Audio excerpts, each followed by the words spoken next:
South Australia holds more forgotten towns than almost anywhere else in the country.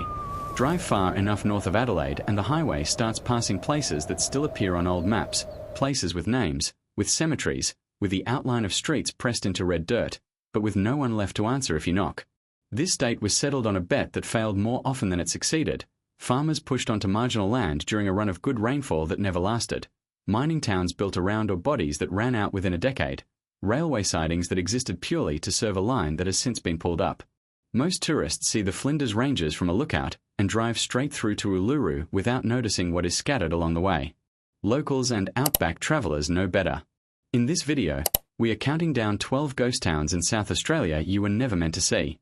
Stay until the end, because the final one is not just a ghost town, it is proof that this land has been emptying out for longer than any of us can really imagine. So settle in, and let's begin. About 40 kilometres north of Hawker in the southern Flinders Ranges lie the ruins of Kanyaka Station, once one of the largest and most ambitious pastoral runs in the colony. Established in the 1850s, Kanyaka grew to employ dozens of families across its outstations, with a homestead, a school, a blacksmith, and stone cottages built to house shepherds and their children in what was meant to be permanent settlement of the outback. For a decade, the run prospered on the back of good seasons and cheap land, but the rainfall that convinced settlers to push this far north never returned reliably, and drought through the 1860s destroyed the property's viability within a single generation. The station was abandoned by 1870s, its stone buildings left to the wind. Today the ruins stand roofless against the ranges, the schoolhouse walls still square, the old woolshed foundations still traceable in the grass. A short walk from the main ruin sits a small cemetery, and it is here that Kanyaka's story turns heaviest, dominated by the graves of children who did not survive the harsh conditions their families had gambled everything to reach. Beltana sits quietly in the northern Flinders Ranges, a town that was once a genuine hub of colonial ambition and now survives as little more than a scattering of stone buildings and a handful of residents. Founded in 1873 as a base for the Overland Telegraph Line construction and later a key stop on the Great Northern Railway, Beltana briefly served as the administrative centre for the entire region, complete with a police station, a courthouse, and one of the earliest Australian bases for imported camels used to open up exploration routes into the deep outback. Afghan cameleers lived and worked here for decades, forming one of the earliest multicultural communities in colonial South Australia, their contribution largely forgotten once motor vehicles made camel transport obsolete by the 1920s. When the railway was later realigned and the administrative functions moved elsewhere, Beltana's reason to exist evaporated almost overnight. Today, fewer than a dozen people live among the surviving stone buildings, and the old police station and courthouse stand as heritage-listed reminders of a town that briefly ran an entire region before the region simply moved on without it. Blinman holds the distinction of being the highest town in South Australia, tucked into the northern Flinders Ranges at the end of a winding sealed road. Copper was discovered here in 1859 by a shepherd named Robert Blinman, and the mine that followed became, for a period in the 1860s and 1870s, one of the richest copper producers in the colony, drawing a population that peaked at several thousand people across the mine and surrounding settlement. Ore quality declined steadily through the following decades, and by the early 20th century the mine had closed entirely, taking most of the town's economic reason for existing with it. Unlike many South Australian mining towns that vanished completely, a small community held on at Blinman, and today fewer than 20 permanent residents remain among buildings that once served thousands.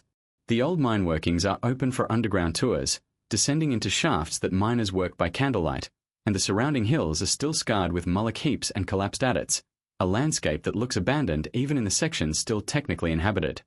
Few South Australian ghost towns capture the state's drought story as completely as Farina, roughly 26 kilometres north of Lyndhurst on the edge of the outback. Founded in 1878, the name Farina means flower in Latin, chosen by optimistic settlers who genuinely believed this red, sunburned country could become the wheat basket of the colony. For a brief window during unusually wet years, crops did grow, and the town swelled with a population of over 500, complete with 2 breweries, a school, hotels, and a bank. But the good seasons were an anomaly, not a pattern, and as the drought inevitably returned, Farina's farmland failed catastrophically, forcing families out within a generation. By the mid-20th century, the town was completely abandoned, its buildings left to collapse into the surrounding sand. In recent years, volunteer teams have restored parts of Farina, most famously reopening the underground bakery, where visitors can now buy bread baked in ovens dug into the earth over a century ago, a strange and moving act of preservation carried out entirely by outsiders with no personal connection to the families who once lived and starved there. Terowie in South Australia's mid-north carries a strange double identity, a genuine ghost town that also happens to hold a small but significant place in world history. Established in the 1870s as a railway junction connecting different gauge lines running north and south, Terowie briefly boomed into a busy freight and passenger hub, with a population supporting hotels, banks, and churches serving travellers changing trains through the town. On March 20, 1942, General Douglas MacArthur, having just escaped the fall of the Philippines, stepped off a train at Terowie and delivered his famous promise, "I shall return," to journalists gathered on the platform, a moment now marked by a small memorial locals maintain with more care than almost anything else in town. After the war, changes to the rail gauge system removed Terowie's reason to exist as a junction, and the population collapsed from several thousand to under 100 within a few decades. Today, empty shopfronts line the main street, their facades still standing, their interiors gutted, a strange contrast to the historical weight of the platform where a wartime promise was made to the world. Near the New South Wales border in South Australia's remote outback, Radium Hill stands as one of the country's earliest and strangest mining ghost towns, built entirely around an element most residents barely understood. Radium was discovered here in 1906, and for a period the mine supplied a significant share of the world's radium, a substance briefly considered a wonder material used in medicine and even in consumer products before its dangers were properly understood. A purpose-built company town rose around the mine, with housing, a school, and recreational facilities constructed for a workforce numbering in the hundreds. The radium boom collapsed after the First World War as safer and cheaper sources were found elsewhere, though the site saw a brief second life in the 1950s during a uranium mining revival tied to Cold War demand. When that closed permanently in 1961, Radium Hill was abandoned completely and, unusually for South Australia, the buildings were largely demolished rather than left standing, leaving concrete foundations, scattered debris, and elevated radiation readings that still require visitors to exercise caution across parts of the old town site. Along the historic route of the Old Garn Railway line, Kerdamurka exists today as little more than a single restored siding station standing completely alone in the desert, hours from the nearest town in any direction. Built in the early 20th century to service steam locomotives running between Port Augusta and Alice Springs, Kerdamurka never supported a real town, just a handful of railway workers and their families housed beside the tracks in one of the most isolated postings on the entire network. When the Garn line was rerouted onto a new standard gauge alignment in the 1980s, Kerdamurka and dozens of similar sidings along the old track were abandoned outright, left to the desert with no further purpose. For a period afterward, the site gained an unlikely second life hosting the Kerdamurka Outback Ball, a formal black tie dance held periodically on the old platform in the middle of nowhere, drawing thousands of attendees who arrived by chartered train to dance under desert stars beside a station that no longer served any trains at all. The ball eventually stopped running, and today Kerdamurka sits silent again, its restored platform a strange monument to a party that outlived the railway it once served. Tulpa in South Australia's far northeast existed for barely a handful of years, but during that short window it hosted one of the fastest and most chaotic gold rushes in the colony's history. Gold was discovered here in 1886, and within months an estimated several thousand prospectors flooded into the area, throwing up a temporary township of tents, shanties, and hastily built stores almost overnight in the middle of empty scrubland. At its brief peak, Tulpa reportedly supported multiple hotels, a newspaper, and enough population to warrant its own police presence, an astonishing scale of infrastructure for a settlement that barely existed a year earlier. But the alluvial gold that drew the rush was shallow and quickly exhausted, and by the early 1890s the population had scattered just as fast as it had arrived, chasing the next rush elsewhere across the colony. Today almost nothing remains at Tulpa beyond scattered mullock heaps, broken glass, and a handful of graves marking prospectors who never left, a town that existed so briefly it barely had time to become permanent before it was already gone. Deep in the stony outback northeast of Yunta, Warkaringa is one of South Australia's most obscure and difficult to reach ghost towns, a gold mining settlement that most South Australians have never even heard of. Gold was found here in the 1870s, and mining activity persisted on and off for decades, supporting a small but genuine township complete with a hotel, a school, and a police station serving prospectors' working claims scattered across the surrounding hills.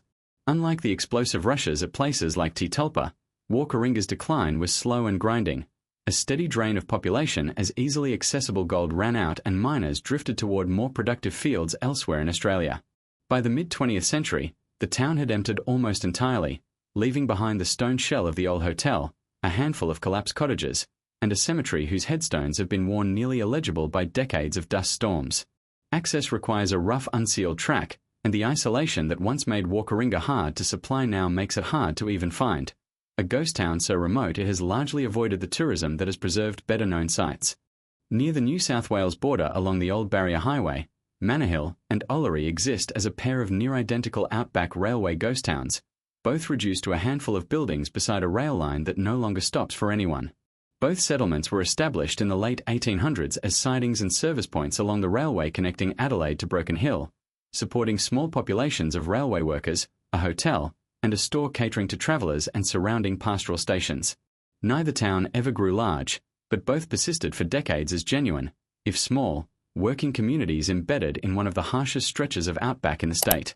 As rail operations modernised and required fewer staff sidings, both towns lost their reason to exist within a few decades of each other, populations dropping towards zero as families relocated to larger regional centres. Today, travellers driving the long, straight highway between Adelaide and Broken Hill pass through both towns in minutes, often without registering that the handful of buildings beside the road were once enough to sustain a working community in one of the most isolated corridors in the country. In the far northeast corner of South Australia, deep in the Sturzeletsky Desert country near the Queensland border, Cordillo Downs Station holds one of the most extraordinary abandoned structures in the entire outback. Built in the 1880s, the Cordillo Downs woolshed remains one of the largest stone woolsheds ever constructed in Australia, engineered to shear tens of thousands of sheep across a property so vast and remote that it functioned almost as its own self-contained town, with quarters for dozens of shearers, a blacksmith, and stores servicing a workforce that lived and worked in near total isolation from the rest of the colony.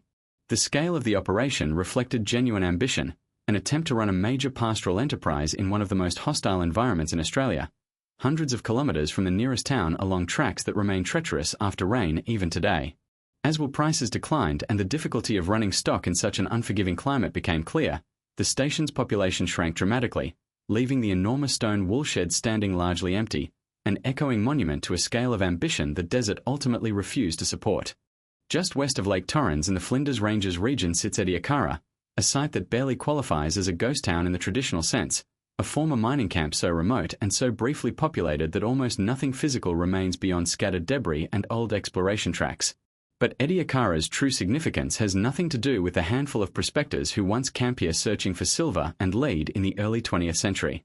In 1946, geologist Reginald Sprigg was exploring abandoned mine workings in these hills when he discovered fossil impressions in the surrounding sandstone unlike anything previously catalogued.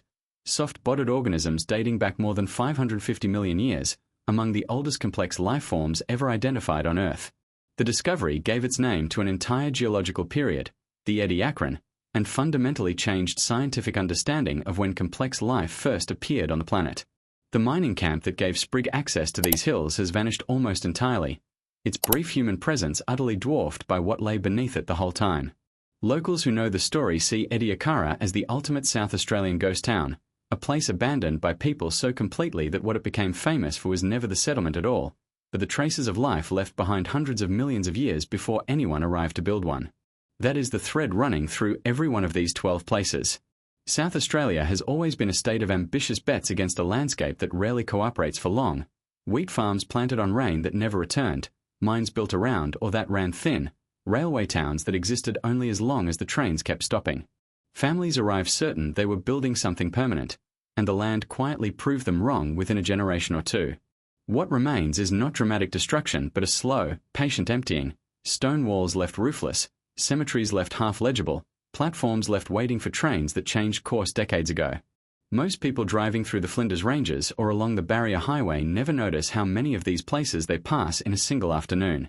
If this video showed you a side of South Australia the map does not explain, share it with someone who thinks the outback is empty by nature rather than by history, and subscribe for the next one, because this state has more forgotten towns than any single video could ever properly count.